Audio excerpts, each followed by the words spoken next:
کبھی کبھی لوگوں کے مال میں تکلیف شروع ہو جاتی ہے، کاروبار بند ہونے لگتا ہے، روزگار کی کچھ نقصانات شروع ہو جاتے ہیں۔ حدیث شریف میں ہے کبھی اللہ مال لے لیتا ہے، جان چھوڑ دیتا ہے۔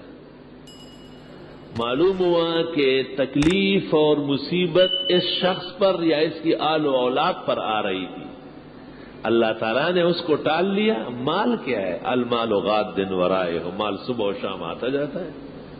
پشتو میں کہتے ہیں کہ مال کیا ہے؟ یہ تو تلوے کا میل ہے، ہاتھ کا میل ہے۔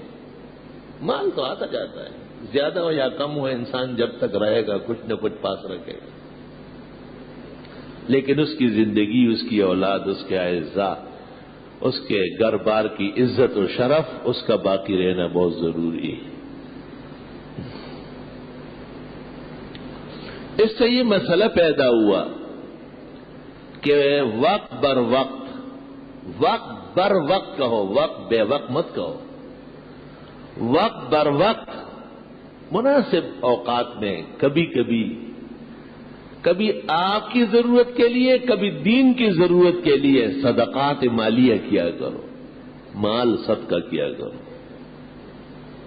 ان اللہ یامرکم ان تذبحوا بقرہ، اللہ تمہیں حکم دیتا ہے کہ گائے ذبح کرو۔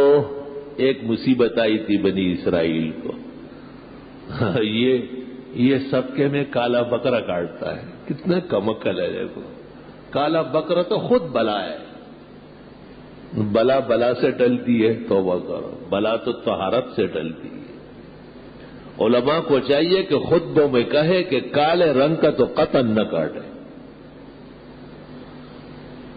اور ان کا کیا، یہ تو نئے مکان جب بناتے ہیں تو بکرا ذبح کر کے اس کا خون بنیادوں میں ڈال لیتے ہیں۔ تو میں پوچھتا پہلے تو یوں ہو کہ خون پاک ہے یا پلید؟ تو گھر کی بنیادوں میں گھر کا خیرخواہ اور مالک خود کبھی نجاست ڈالتا ہے کہ آپ نے ڈالی؟ یہ پاک لوگوں کا کام تھا، یہ ناپاکوں کا کام کیا ہے آپ۔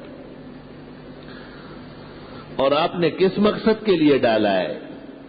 تاکہ اس گھر میں مصیبت و بلا نہ آئے، تو آپ نے تو اس کی بنیادوں میں خون ڈالا ہے۔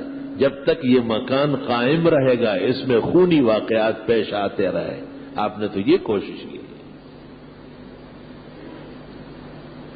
بے عقلی اور بے علمی بڑی بڑی آفات پیدا کرتی ہے، بڑی بڑی تباہیاں مچا لیتی ہے۔